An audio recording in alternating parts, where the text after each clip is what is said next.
welcome back, my friends. How are you doing today? I hope you're striving and thriving in whatever you are doing. Welcome back and thank you for stopping in. Before we get started today, hit that like and subscribe button. Also, let me go ahead and just lay this out there on the line. Today is going to be a spoiler-filled review, okay?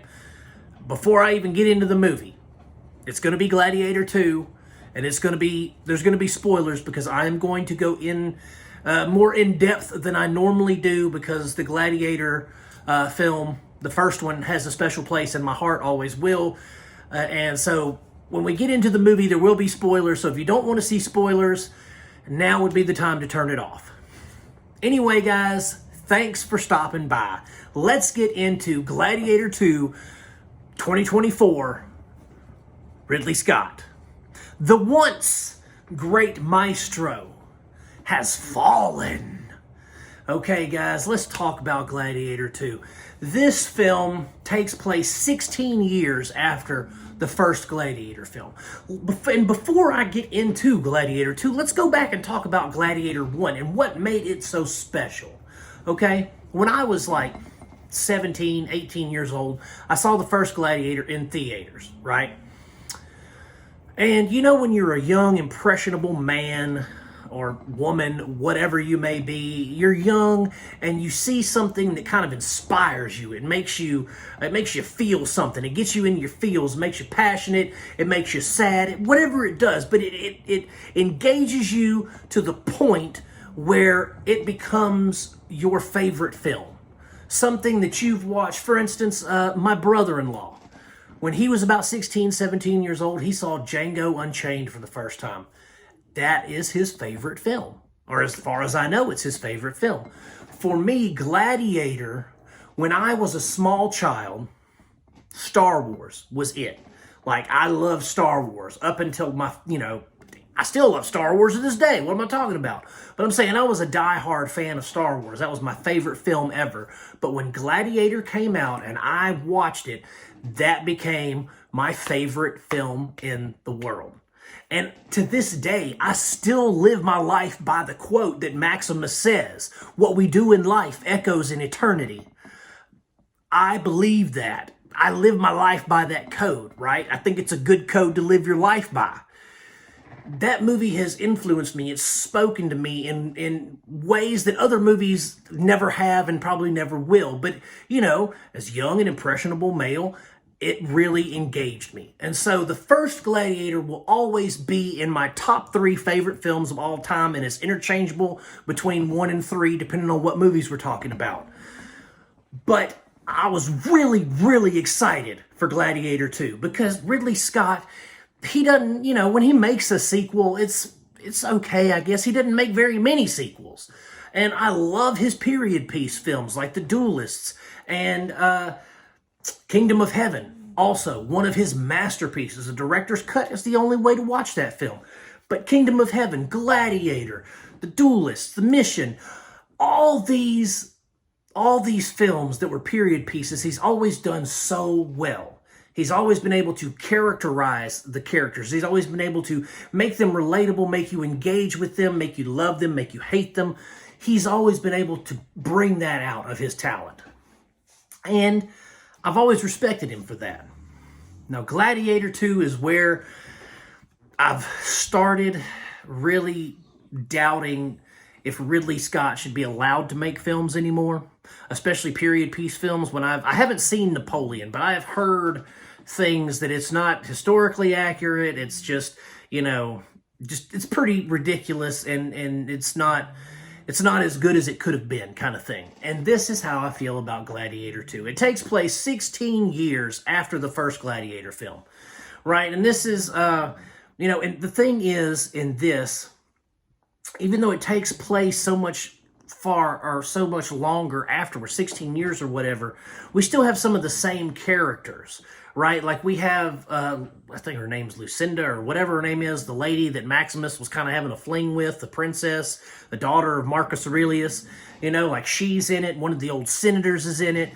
But for the most part, it's new characters. And here's where my problems start coming in.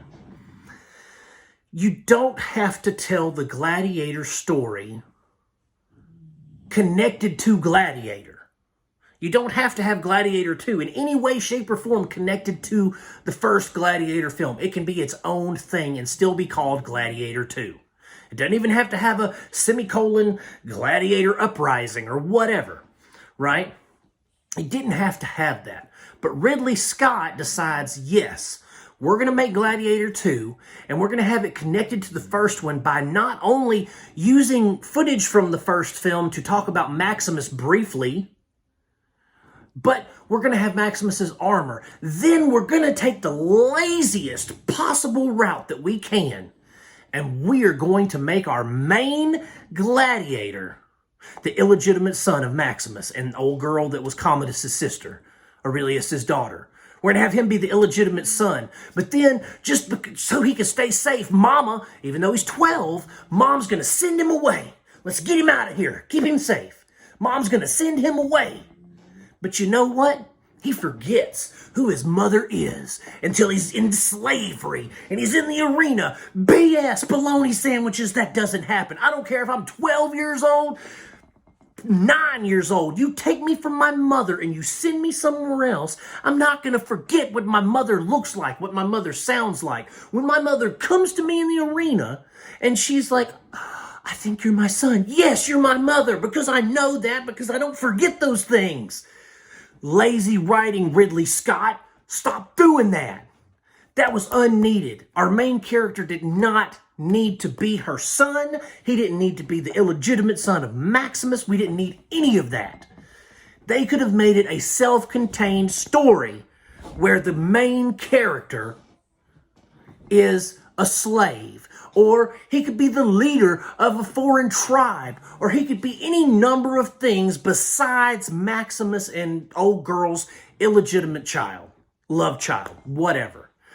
Then, not only do we have that, but we have a story that isn't even concise. At least in the first Gladiator, we knew Maximus was the good guy, and we had scenes and situations that developed his character to engage us, to make us want to watch what happens to this character who's had everything stripped away from him. We get 2 minutes, 5 tops, where we have our main character, Paul Mescal, whatever his name is, I don't care. We get him where he's fighting, the Romans are here. He sees his wife get an arrow or whatever, and he's like, ah, and jumps in the water, and then he's in slavery. That does nothing to make me connect to that character. Nothing. That is rushed. That is half-assed, and I don't like it. Develop your characters, and that's the sad thing about Gladiator 2. None of these characters are developed. The story isn't developed. It felt rushed. It felt like all the characters were just there to be there. There was nothing at stake, and it was the same movie as the first one. We're trying to overthrow the emperors. Oh, there's an evil emperor.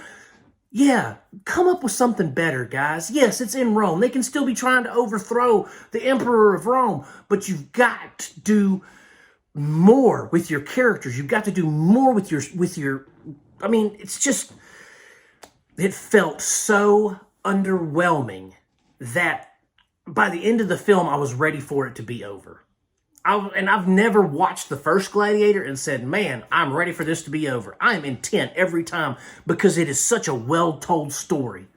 This felt like 100 other Roman gladiator presentations that we've been offered for the past 20 years since Gladiator. That's all that there is it felt like, Spartacus, Blood and Sand. It felt like Spartacus, Gods of the Arena. It felt like Pompeii. It felt like Rome, the HBO show.